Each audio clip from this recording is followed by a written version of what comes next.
పెళ్ళైనా పండగైనా వేడుక ఏదైనా పట్టు చీరల ప్రత్యేక వేదిక వారాహి సిల్క్స్.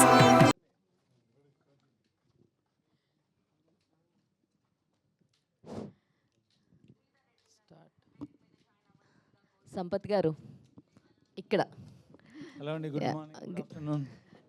గుడ్ ఆఫ్టర్నూన్ అండి. So myself Hemamalini here. So మంచి రెస్పాన్స్ని మీరు ద డే వన్నే మీరు ఎలా ఫీల్ అయ్యారు అన్నది మా అందరితో షేర్ చేసుకున్నారు, మేము చూసాం దగ్గరుండి. సో అయితే ఇది నేను నాకు నేనుగా అడగట్లేదు, నేను విన్న క్వశ్చన్ అడుగుతున్నాను. ఓకే, వినిపిస్తుందండి? వినిపిస్తుంది. యా. నేను విన్న క్వశ్చన్ ఏంటి అంటే, సో తనని నాగసాధువు కింద ఏదైతే శివశక్తిగా చూపించిన తర్వాత ఒకానొక పాయింట్లో ఎంత తిరుపతి డామినేట్ చేసినా అది యాక్సెప్ట్ చేయడానికి కొంచెం వీళ్ళని అవమానించినట్టుగా ఉందేమో అని ఒక పాయింట్ నేను కొంతమంది దగ్గర నుంచి విన్నా. సో ఇలాంటి ఒక క్వశ్చన్ మీ దగ్గరికి వస్తే హౌ యుల్ ఆన్సర్ దిస్? ఎవరన్నా నాకు అర్థం కాలే question, I didn't get you.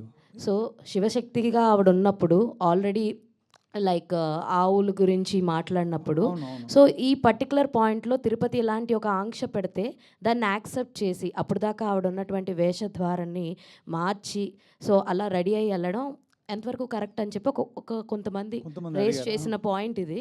So I just want to ఇప్పుడు అలా అనిపించడంలో తప్పు కాదు, కానీ తను ఏం చేసినా అంతకుముందు తనకు శివ దర్శనం జరగాలి, శివైక్యం జరగాలని కోరుకున్న ఆ పర్టికులర్ క్యారెక్టర్ భైరవి ఆ రోజు ఆ ఊరిని కాపాడడం కోసం అది నేను తీసుకుంది కాబట్టి అది జస్టిఫై అయిందని అనుకుంటున్నా.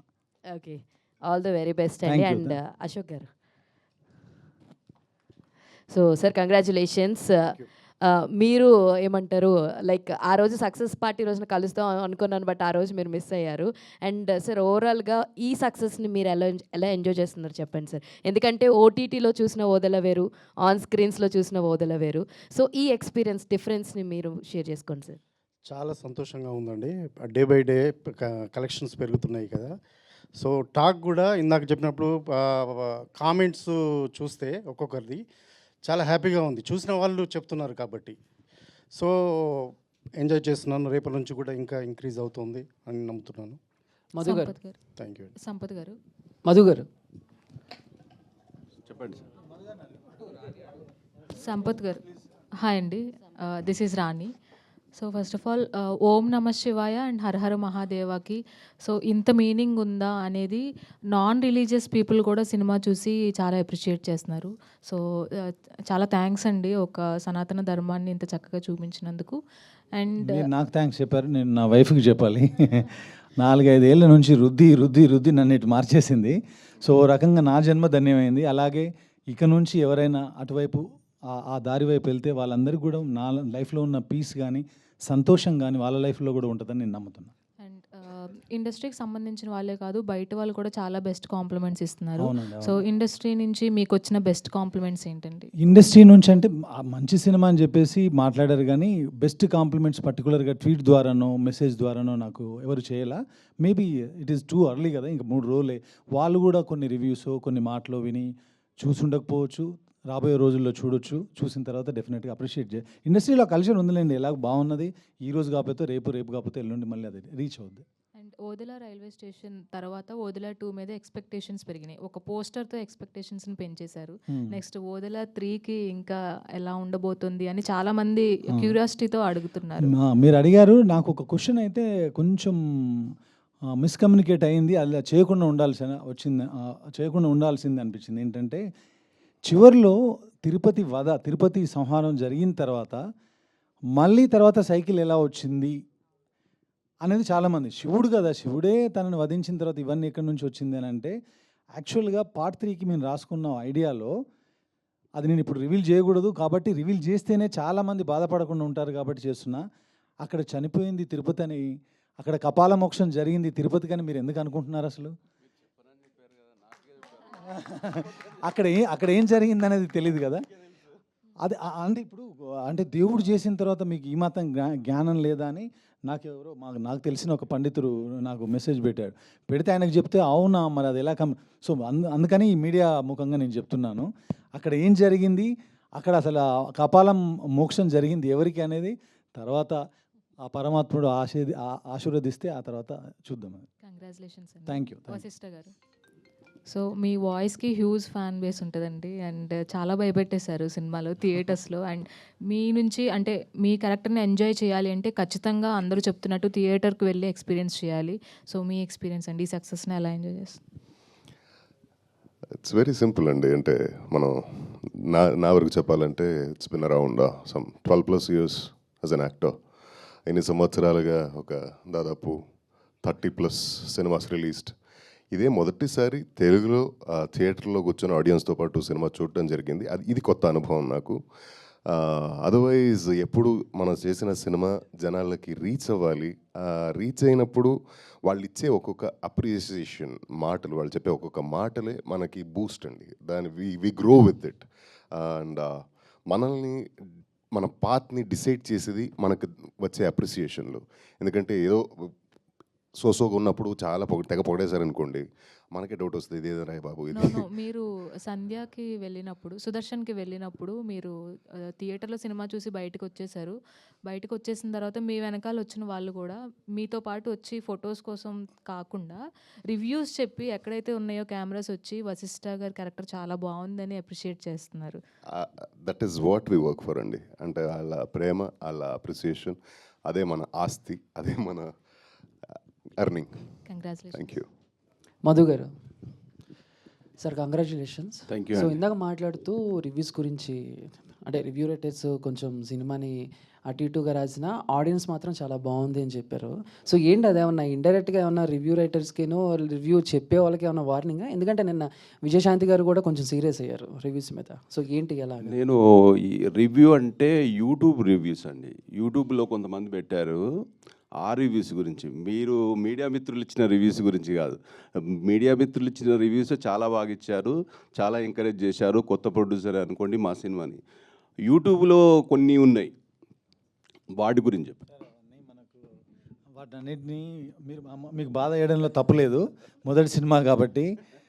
వాళ్ళు ఇప్పుడు అందరూ అలా లేరు కదా. ఇప్పుడు మన సినిమాకి మంచి రేటింగ్ ఇచ్చి సినిమా చూడండి, మంచి సినిమా, ఇప్పుడు వాళ్ళే మాట్లాడుతున్నారు బాగుందని. సో కాబట్టి మనం బాధపడొద్దు, సంపత్ గారు ప్రేమను మాత్రమే పంచుదాం. సంపత్ గారు వాళ్ళు ఇందాక మాట్లాడుతూ కపాల మోక్షం జరిగిందని అలా అనుకుంటున్నారు అని అంటున్నారు. ఓకే, మేబీ ఇప్పుడు రౌండ్ ఆఫ్ కథకి రౌండ్ ఆఫ్ చేయాలనుకున్నప్పుడు అలాగే చేయాలి.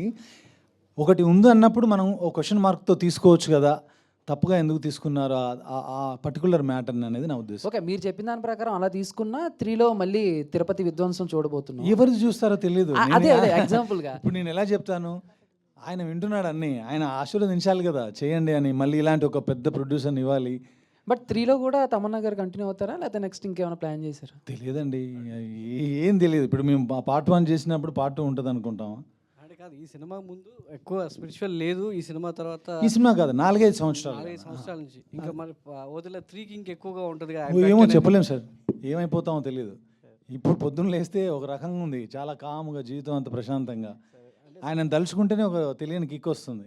సంపత్ గారు ఇందాక మీరు మాట్లాడుతూ మాకున్న పరిమిత వనరులతో అద్భుతంగా 100% విఎఫ్ఎక్స్ అద్భుతంగా తీర్చిదిద్దామని చెప్పారు. 100%. ఓదెల 3కి కూడా అంచనాలు ఎక్కువగా ఉంటాయి. రోజు రోజుకు టెక్నాలజీ మారుతుంటుంది, సో మారుతుంది కూడా. సో సినిమాకి కావాల్సిందంతా కూడా మన దగ్గరికే వస్తుంది. అవును. సో ఓదెల 3కి ఇది ఎంతవరకు అనుకూలంగా ఉంటుంది?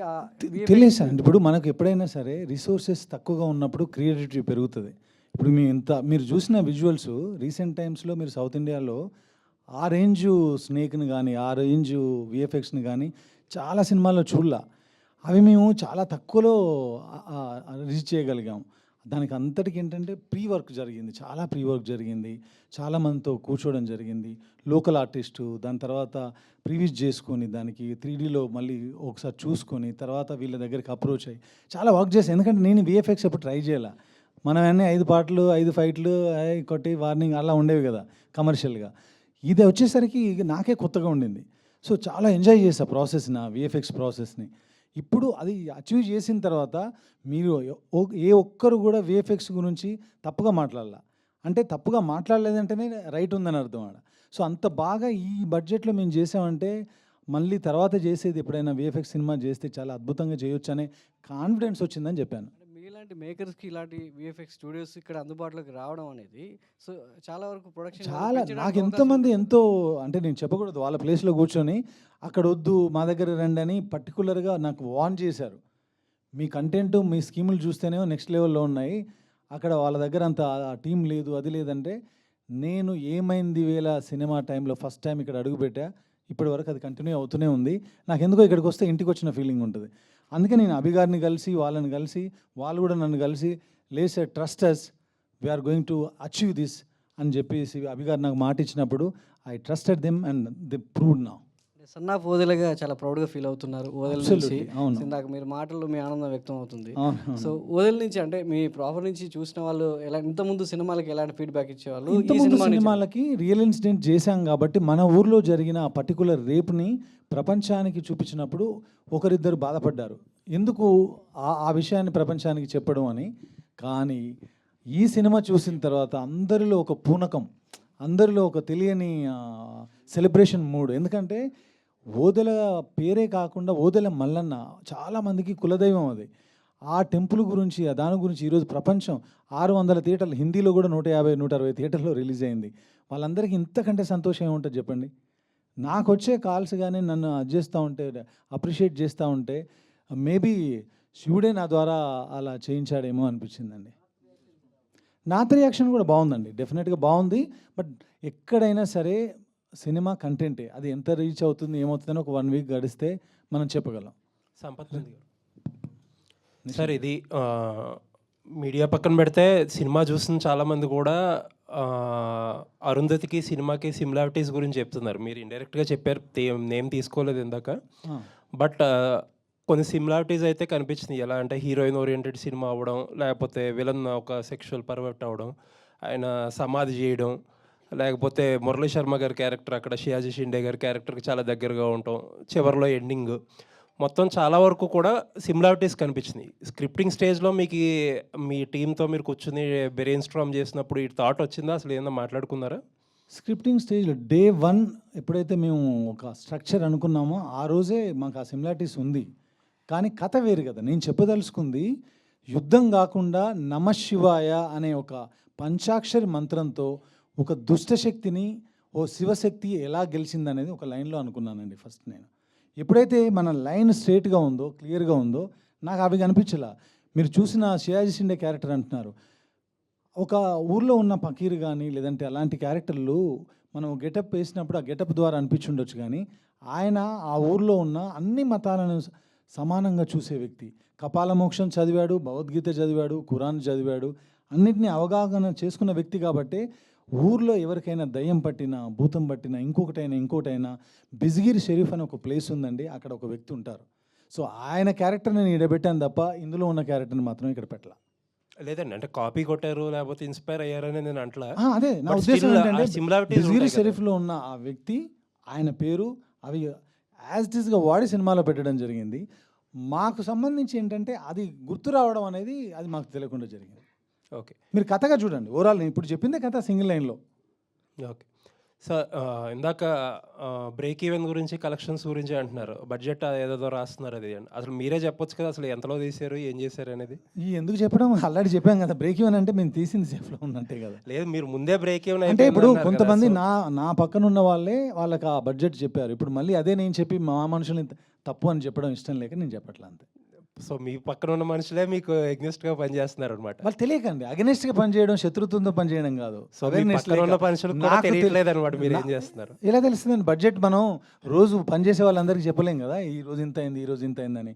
అది ఒక 2-3 మాత్రమే తెలుస్తుంది. ఎనీవేస్, ఆల్ ది బెస్ట్ అండి. Thank you.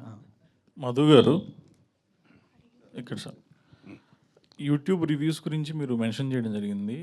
ఆల్రెడీ తమిళ్లో అలాగే మలయాళంలో వాటిని బ్యాన్ చేయాలని ఆలోచన చేశారనమాట. మీరు కొత్త ప్రొడ్యూసర్గా మీ ఆలోచన ఏంటి? దాన్ని బ్యాన్ చేస్తేనే బాగుంటుందండి. ఎందుకంటే ఎంతోమంది ఈ మామూలుగా కొత్త ప్రొడ్యూసర్లు వస్తుంటారు, కొత్త ప్రొడ్యూసర్లు ఇట్లా డిస్కరేజ్ చేస్తే బాగుండదని నా ఉద్దేశం. అయితే వాళ్ళు ప్రపోజ్ చేసింది ఏంటంటే ఒక 1 వీక్ వరకు చేయొద్దు, తర్వాత చేసుకోండి అన్నట్టు ప్రపోజ్ చేశారు. మీరేమన్నా ఫిల్మ్ ప్రొడ్యూసర్ కౌన్సిల్కి ఏమన్నా అప్రోచ్ అయ్యే అవకాశం ఉందా? ఫ్యూచర్లో చూస్తామండి, తప్పకుండా. మీరు చాలా ప్రేమగా ఉంటారు కాబట్టి ఇంతకుముందు ఎక్కడో కొన్ని పుస్తకాల్లో కొంత మనుషులు మాట్లాడుతున్నప్పుడు విన్నా, వాళ్ళు రాళ్ళేస్తే ఇల్లు కట్టుకుందాం, ఇటుకలేస్తే గోడలు కట్టుకుందాం, అలాగే బురదేస్తే క్లీన్ చేసుకుందాం, ఆ పద్ధతిలో వెళ్దాం, 25 ఏళ్ళు సినిమాలు చేద్దాం మంచివి. ఎందుకు చెప్పండి మనకి? సార్ హిందీ రెస్పాన్స్ అన్బయాస్డ్గా ఉండొద్దు, అదొకటి మాత్రం రిక్వెస్ట్ అంతే. ఎందుకు నమ శివాయ, ఆమె చెప్పినట్టే నమ శివాయ జరిగేది జరుగుతూ ఉంటుంది. మనం క్లీన్గా ఉన్నామా లేదా, మనం మంచి సినిమా చేసే ప్రయత్నం చేసామా లేదా, అంతవరకే. సార్ హిందీ రెస్పాన్స్ ఎలా ఉంది నార్త్ బెల్ట్లో రివ్యూస్ బాగున్నాయి, కలెక్షన్స్ కొంచెం వీక్ ఉందండి. దానికి రీజన్ ఏంటంటే మేము ఇక్కడ కూర్చున్నాం, మేమేదో కమిట్మెంట్తో 17th రిలీజ్ అవ్వాలి, మీ అందరికి కూడా 5.1లో సినిమా చూపించాం. మేము వెళ్ళి ప్రమోట్ చేసే టైం మాకు లేదు. తమన్నా వెళ్ళి వేరే సినిమా షూటింగ్లు ఎక్కడో ఊటీలో ఉన్నారు, ఆవిడ కంప్లీట్గా లాక్డ్. అక్కడ నుంచే 2 రోజులు లాక్కొచ్చాం, బట్ ఇప్పుడు లాక్ రాలేని పరిస్థితి. సో రిలీజ్ టైం అనేది మాకు అంతగా కోఆపరేట్ చేయలేదేమో అనిపిస్తుంది. బట్ చూడాలి, ఆయన అయితే అంటున్నారు నెక్స్ట్ వీక్ నుంచి డెఫినెట్గా బాగుంటుంది, అంటే మౌత్ టాక్ స్ప్రెడ్ అవుతుందని అంటున్నారు. ఇట్ ఈస్ టూ ఎర్లీ అండి, దాని గురించి ఇప్పుడు పక్కా కామెంట్ చేయలేను నేను. బట్ ఓవరాల్గా బాగుంది కదా, అదైతే చెప్పగలను. సంపత్ గారు అండి హాయ్ అండి. First of all congratulations. So Thank cinema చాలా బాగుంది అండ్ రిలీజ్ అయ్యాక కూడా మనం మాట్లాడుకున్నాం. బట్ తమన్నా గారి గురించి చెప్పండి, because for the first time ఆవిడ చేస్తున్నారు. బట్ ఏ సీన్ చేస్తున్నప్పుడు అంటే లైక్ మీకే అనిపించింది లైక్ ఆవిడ ఎంత కష్టపడుతున్నారో ఒక మంచి రిజల్ట్ రావాలి అని, విత్ సీన్ పర్టికులర్గా క్లైమాక్సేనండి. మిగతా సీన్లన్నీ తన కేక్ వాక్ లాగా చేసుకుంటూ వచ్చింది, ప్రిపరేషన్ ఉంది. I use to send voice notes, దానికి సంబంధించిన రెఫరెన్స్ ఇమేజెస్ ఇట్లాంటివన్నీ పంపిస్తుండేవాడిని. క్లైమాక్స్ చేస్తున్నప్పుడు మాత్రం తను కొంచెం కాఫ్తో స్నీజింగ్తో సఫర్ అవుతుండే. బట్ ఆ టైంలో కూడా ఎవ్రీడే నైట్ 13 days ఏమో చేసాం. ఆ 13 days అంత డస్ట్, ఆ పసుపు కుంకుమ అవన్నీ ఏ ఒక్క షాట్లో కూడా ఇరిటేట్ అవ్వకుండా ఒకే టేక్ ఓకే అవ్వనప్పుడు కూడా తను పెట్టిన ఎఫర్ట్స్ చూస్తే ఈవిడ మొత్తం ఇంతకుముందుకి ఇప్పటికి చాలా మారిపోయింది, కంప్లీట్గా డెడికేటెడ్గా ఉంది పాత్రలో అనిపించింది. పర్టికులర్ క్లైమాక్స్లో మాత్రం ఐ ఫెల్ట్ ఇట్ అండి. సో అంటే లైక్ ఫస్ట్ ఇందాక అంటే లైక్ మాలో ఒక రిపోర్టర్ అడిగిన క్వశ్చన్ అడుగుతున్నా. సో ఆవిడ శివశక్తి కదా అండ్ శివుణ్ణి పూజిస్తారు కదా. సో తిరుపతి లాంటి ఒక దుష్టశక్తి ఆవిడ్ని కావాలని కోరుకున్నప్పుడు ఒక క్షణం కూడా ఆలోచించకుండా వెంటనే ఓకే చెప్పేశారు కదా. సో ఎంతవరకు ఇది కరెక్ట్ అవుతుంది, ఎంతవరకు ఇది కరెక్ట్ అని చాలామంది క్వశ్చన్ ఉంది. ఇది ఒకనొక పాయింట్ ఆఫ్ వ్యూలో మీకు ఎప్పుడైనా అలా అనిపించింది? నేను మాట్లాడానండి ఈ విషయం, నేను మాట్లాడిన తర్వాత ప్యాసివ్గా సెకండ్ హాఫ్ ఉంటుంది మీకు. తమన్నా అప్రోచ్ అంతా కూడా అగ్రెసివ్ కూడా చేయొచ్చు. మనం కొన్ని సినిమాలు అఖండలా కానీ ఇంకోలా విరుచుకుపడి ఇద్దరి మధ్య యుద్ధం కూడా చేయొచ్చు. నేను ఈ దారి ఎంచుకున్నాను, నేను భక్తి అనే దారి ఎంచుకున్నాను. అక్కడ సెకండ్ హాఫ్లో ఎట్నుంచి ఎలా వెళ్ళాలనుకున్నప్పుడు యాజ్ ఏ రైటర్గా, బీయింగ్ ఏ రైటర్గా ఫస్ట్ వచ్చేది ఏంటి, కొట్లాడుకుంటూ వెళ్దామా లేదా ప్రేమతో వెళ్దామా, భక్తితో వెళ్దామా. నేను భక్తితో చెప్పాలనుకున్నాను కాబట్టి వాళ్ళందరినీ, ఆమెకు ఆ నమ్మకం ఉంది, గుడ్డి నమ్మకం. నేను ఆయన అన్నది చేస్తే శివుడు చూస్తూ ఊరుకోడు, శివుడు వచ్చి నాకేదో శక్తి ఇచ్చి వాడిని సంహరిస్తాడు అనే నమ్మకం ఉంది. కాబట్టి ఆ పంచాక్షరి మంత్రాన్నే చదువుకుంటూ వెళ్ళిపోయింది. 110 కోట్ల సార్లు పూర్తి చేయడం, జన్మలుగా తను అనుకుంటూ వచ్చిన తన ప్రతిఫలం రావడం, ఇదంతా జరిగింది. సో అవన్నీ ఒకదానికొకటి ఇంటర్లింక్ అండి. ఓకే, తిరుపతి వశిష్ఠ గారు హాయ్ అండి. సో బేసికల్గా అందరూ చెప్పినట్టు మీ వాయిస్కి పెద్ద ఫ్యాన్. బట్ వన్ థింగ్ అడగాలి ఏంటి అని అంటే, డైలాగ్ వార్ జరుగుతుంది మీకును మన తమన్నా గారికి జరుగుతుంది కదా. అందులో శివుణ్ణి మీకు ఇష్టం వచ్చినట్టు తిడతారు. బట్ అప్పుడు ఆ సీన్ చేస్తున్నప్పుడు కానీ, డబ్బింగ్ చెప్తున్నప్పుడు కానీ, what is your experience on that? Definitely it is strange. నేను శివభక్తుడే. అది చాలా కష్టంగా ఉంటుంది. అంటే దట్ థాట్ ఆఫ్ శివుడిని గురించి అలా మాట్లాడేటువంటి థాట్ కొంచెం ఇబ్బందికరంగా ఉంటుంది. కానీ we all know what we're doing. అది ఒక సినిమా, అదొక సీను, ఆ సీన్ ఇంటెన్షన్ ఒకటి ఉంది. ఆ ఇంటెన్షన్ అంటే శివుడిని తిట్టి నేను పెద్దోడు అని చూపించక్కర్లే తిరుపతికి. అక్కడ తిరుపతికి ఉన్న స్టాండ్ ఏంటంటే ఐఎమ్ ద సుప్రీం పవర్ అనేది. సో ఎవడొచ్చిన వాడే ఏం చేసుకోలేదు, గోడలో కూర్చున్నాడు, నువ్వేం పిగుతావు అనేట్టుగానే ఉంటుంది approach. So he is full of vengeance. చచ్చిపోయిన శవానికి శిక్షిస్తే అదేంటండి, అరాచకం ఏంటి అనేది అతని బాధ, తిరుపతి బాధ. సో ఆ తిరుపతిగా ఉన్నసరికి నాకు అసలు ఏమనిపించలేదు. కానీ నరేషన్ ఇచ్చిన వెంటనే ఇదేంటి ఇలా ఉందండి, అది ఘోరంగా ఉంది కదా చెప్పడానికి అని ఇలా సరదాగా ఇలా డిస్కస్ చేసాం. కానీ I as I already told you many times I'm a huge fan of his writing. And ఒక్కొక్క మాట చాలా అంచనా వేసి చాలా రిథమ్గా ఒక మ్యూజికల్గా ఉంటుంది ఒక్కొక్క మాట కూడా. అండ్ వాటిని అడ్రస్ చేస్తాడు కూడా ఆయన సినిమాలోనే. సో మీరు సినిమా చూస్తుంటే మీకు తెలిసి ఉంటుంది. సో ఎందుకు తిడతాడు, తిట్టిన తర్వాత ఏమవుతుంది, that's that. Yes done. Ashok garu hi అండి. సో యాజ్ అ డైరెక్టర్గా అంటే లైక్ ఏ సీన్ మీకు చాలా ఛాలెంజింగ్గా అనిపించింది, టఫ్ అనిపించింది? క్లైమాక్స్ అండ్ పంచభూతాలు అండి. పంచభూతాలు క్లైమాక్స్. సో ఆ బెస్ట్ ఎక్స్పీరియన్స్ అంటే ఇలాంటి మూవీస్ చేస్తున్నప్పుడు, దేవుడు రిలేటెడ్ మూవీస్ చేస్తున్నప్పుడు ఎక్కడో దగ్గర ఒక చిన్న ఎక్స్పీరియన్స్ అన్నది జరుగుతుంది. అంటే లైక్ శివశక్తి అన్నది కానీ శివుడిది కానీ అది చూపిస్తూ ఉంటారు దేవుడు. అలాంటి రియల్ ఎక్స్పీరియన్స్ ఏదైనా జరిగిందా డ్యూరింగ్ షూటింగ్ టైంలో కానీ? ఓంకారం సీన్ చేస్తున్నప్పుడు అక్కడ ఒక లేడీకి అమ్మవారు వచ్చింది. అదే పూనకం వచ్చింది, కరెక్ట్. సో అక్కడ తమన్నా గారు చూసి కాసేపు షాక్లో ఉన్నారు. చూసి ఒరిజినల్గా వచ్చింది, దేవుడు వచ్చారంటారు కదా. ఆ దేవుడు వాళ్ళ పూనకం రూపంలో వచ్చి ఒక 1 hour షూటింగ్ ఆగిపోయింది. అందరం అలా ఒక 300-400 పీపుల్ ఉంటారు, అందరు ఆగిపోయారు. కాసేపటి తర్వాత తను ఒక కొబ్బరికాయ కొట్టి దేవుడి దగ్గర దండం పెట్టుకోండి అని తనే చెప్పారు. ఆ ట్రాన్స్లోనే అవన్నీ చేసిన తర్వాత స్లోగా మళ్ళీ నార్మల్ అయ్యారు. Ashok garu sir, cinema starting నుంచి అండ్ ప్రమోషన్స్ అన్నీ పీక్స్లో ఉన్నాయి. వశిష్ఠ గారు, తమన్నా గారు, సంపత్ గారు ఎప్పుడు కనిపిస్తూనే ఉన్నారు. అండ్ ఇంటర్వ్యూస్లో కానీ మొన్న రిలీజ్ రోజు సక్సెస్ మీట్లో కానీ మీరు ఎక్కడ కనిపించలేదు సరిగ్గా, అంటే ఇప్పుడు వరకు చూసుకుంటే. సో ఏంటి, కొంచెం దూరంగా ఉందామనా, లేకపోతే సంపత్ గారి ఫేస్ కదా ఆయన ఉంటే బాగుంటుందన్న ఇంటెన్షన్తో ఏమన్నా కొంచెం దూరంగా ఉన్నారు? లేదు, 17th మొత్తం థియేటర్లు అన్నీ తిరుగుతున్నాను నేను. సంపత్ గారు ఉన్నారు కదా, ఆయన ఉంటే నేను బట్టి. సంపత్ గారు అంటే చిన్న సరదా క్వశ్చన్ ఒకటి, తప్పుగా అనుకోకండి. అంటే సినిమా మొత్తం పక్కన పెట్టేస్తే ఆల్రెడీ తిరుపతి అనేవాడు బయట తిరుగుతున్నాడు ఆత్మగా. పెళ్ళయి ఫస్ట్ నైట్ జరుగుతున్న వాళ్ళని చంపేస్తూ ఉంటాడు. ఆల్రెడీ ఒక ఇన్సిడెంట్ జరుగుతుంది ఇంట్లో. అండ్ ఊరు మొత్తం ఎతుకుతాడు, ఎక్కడ కనిపించరు. అంటే విశిఖ గారి ఆ ఫస్ట్ నైట్ సీన్ ఎక్కడో ఊరి అవతల పంట పొలాల్లో పెడుతూ ఉంటారు. అది కొంచెం ఏంటి ఇలా కూడా చేసుకుంటారు అనిపించింది. అదేమన్నా రియల్ ఎక్స్పీరియన్సా, ఊర్లో ఏమన్నా? రియల్ ఎక్స్పీరియన్స్, నా ఎక్స్పీరియన్స్లో నుంచి వచ్చింది కాదు అది. మీరు మీరు మీరు కొన్ని విన్నారా? సంక్రాంతి కోళ్ళ పందాలు అలాంటివన్నీ విన్నారు కదా. సో ఒక్కొక్క దగ్గర ఒక్కొక్క రకమైన విధానం ఉంటుంది. కాకపోతే ఒక ఎక్స్పీరియన్స్ ఉంది నాకు. నేను చిన్నప్పుడు మాకు పొలాలు ఉన్నాయి, మా నాన్నగారు చేస్తారు. నా చిన్నతనంలో 5th standard 6th standardలో ఉన్నప్పుడు మాకు మొక్కజొన్న తోటలో మంచు ఉండేది. మంచం కాదు, మంచనే. దానికి ఎక్కడానికి ఒక ల్యాడర్ ఉంటుంది, అక్కడ ఎక్కి కూర్చోవడం, తినడం, అది చాలా సరదాగా ఉండేది.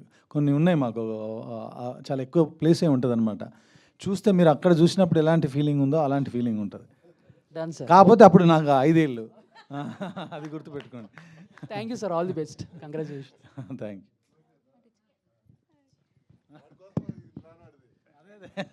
నీకు సెట్ చేద్దాం గట్టిగా మాట్లాడి. Thank you to all the media people, thank you to all the cameramans, photographers, and thank you to whole the team of Odela 2. Once again, congratulations Sampath gariki, Vasishtha gariki, Madhu gariki, Ashok gariki. Thank you. So Odela 2 theaters lo run release ayi successful ga run avutundi. Chudani vallu velli chudandi, chusina vallu malli malli chudadagga cinema Odela 2. Thank you so much. Thank you one and all.